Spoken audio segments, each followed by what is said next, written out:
on shoe. Oh, thank you, Pooh.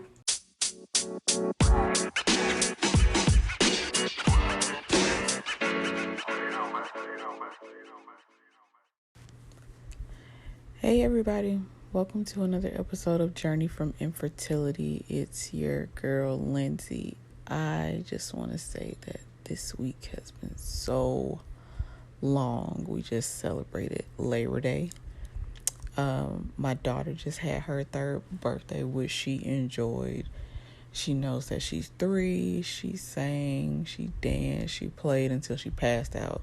So we had a wonderful, wonderful weekend. And I'm glad to be here. Just a quick update about me and my life. Things are going a little good. Sometimes it's up and down some days. My depression has been kind of getting to me the last couple of days. So I'm just trying to shake it. Had a lot of stuff go on this weekend. Got into a car accident. And I'm just trying to deal with it. And it's been taking a toll on me. But I'm working myself through it. But today I want to get into an episode just talking about the grieving process.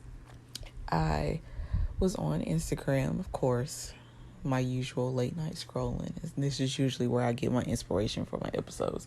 Just going through and looking, and my favorite therapist that I follow, Miss Nidra Tawwab, had a question and answer session, and one thing that I saw pop up is someone asked, are there ways to speed up the grieving process? And before I even read the answer, I immediately was like, is there a way that you could even speed up a grieving process? But then I had to sit and think about it because I couldn't speed mine up. So what makes me think that anybody else can speed up theirs? So her response to that was no. Grief is a process. Speeding it up will prolong it because you will likely skip over essential parts of the process. I know it's hard, but feel it. Grief is a sign that something hurts and you care. We cannot undo hurting and caring. And that hit me like a ton of bricks. And of course, this whole process with me is still constantly a grieving process. The most grief out of my journey has always been my son. But in light of that, so many things have transpired even, before my son and after my son. And a lot of times I did not deal with grieving all of my losses in the way that I grieve my son. And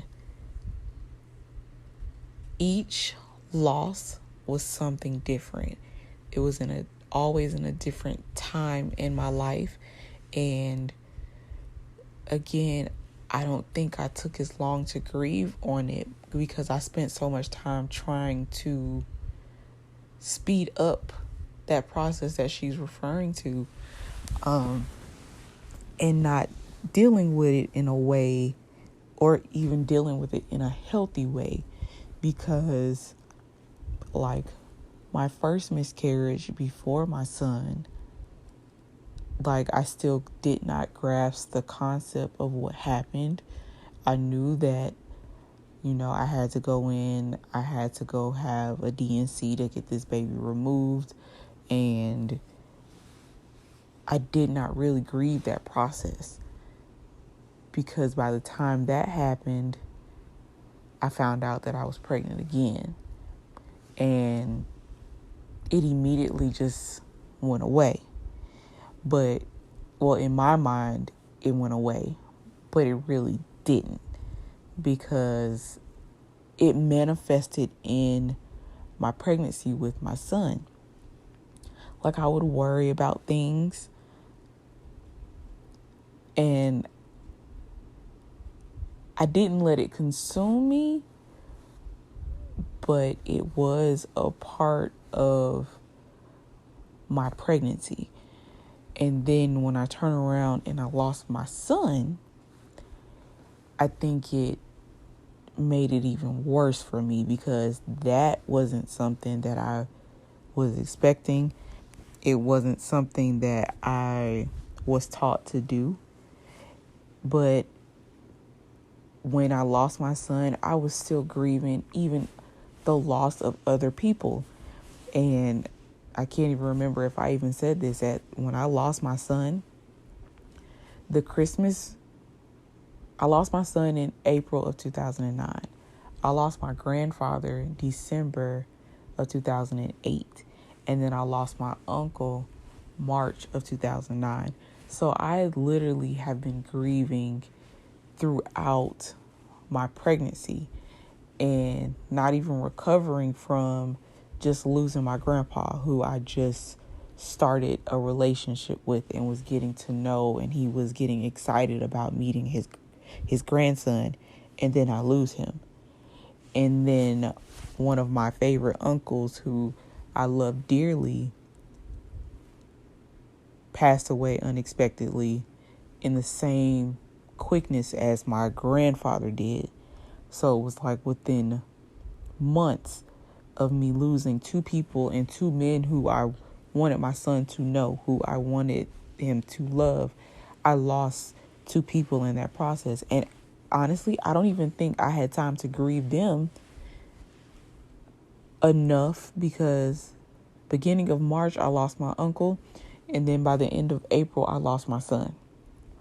So I don't think I grieved any of those losses appropriately. And I think that is what made everything so heavy at that time. And just trying to deal and heal was a problem, because I wasn't healing and I wasn't dealing with it either. Like, the moment that I lost my son, by the time I got out of the hospital, I was out, and I shouldn't have been. And I could not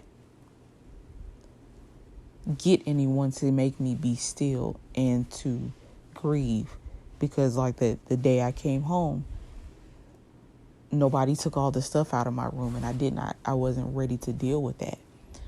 So I still had a bassinet, I had clothes, and all of that stuff that reminded me of my son, and I did not deal with that well. So it was hard for me to even just want to be at home, to sit in my thoughts, to cry about it, even at that time, because I did not want to think about it. And I didn't want to acknowledge that my son wasn't here. I just wanted to be able to go home and say my son is where I'm at, or my son is where I want him to be. But he never came. He never showed up. And I never got him. So it was hard to deal with just that grieving process. And then not even maybe 6 months later, I was pregnant again. And that was an early pregnancy, so that one wasn't even viable. Like, I had an early miscarriage probably within 4 weeks of what they called it was a chemical pregnancy. So it did not even last.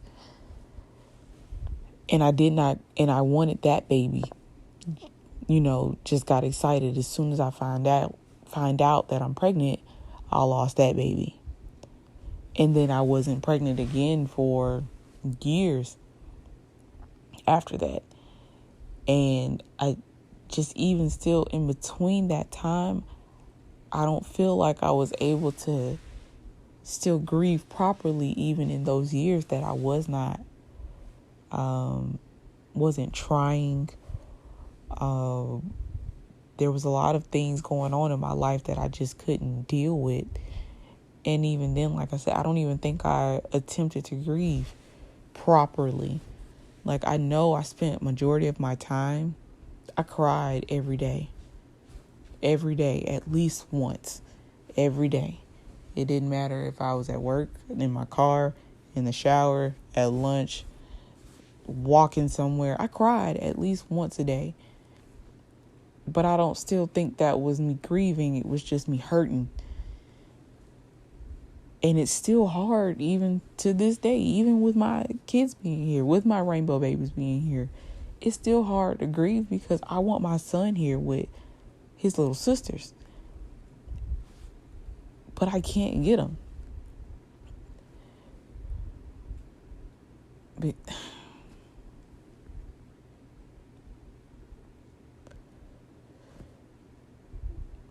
most days are rough for me. And especially now, sometimes I'm kicking myself about it, but I wanted to try for another baby.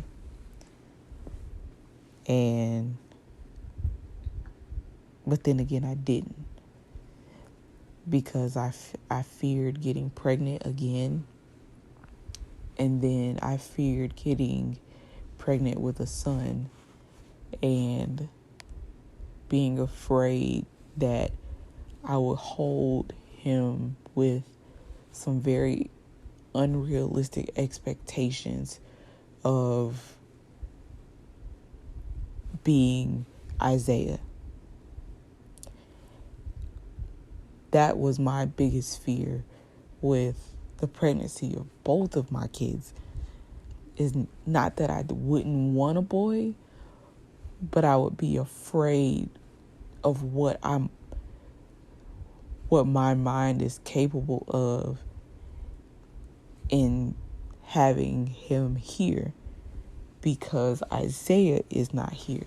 And so I felt like I would be putting him on a pedestal to be something that he may hate me for later down the line. And that's not what I wanted. But sometimes I wish sometimes that I didn't get my tubes tied. But sometimes I do wish sometimes I'm glad that I did get them tied, but it's just the fear of not knowing that would I have been able to make a boy or to carry a boy. But just be fearful, because right now grieving is still hard for me. So it might break my heart to see his face. And then if he looks just like Isaiah, it would break my heart as a mom. Because I don't ever want to feel like that I'm replacing him. And, Aaliyah and Lauren, don't replace him because he's not here. But in my mind, that was kind of one of the fearful things, that I always thought that me loving them so much would make me forget him. And that's a part of my grieving process that I have not been able to handle yet, is the fear of me loving them so much that one day I might forget him. I know it's been 11 years at this point.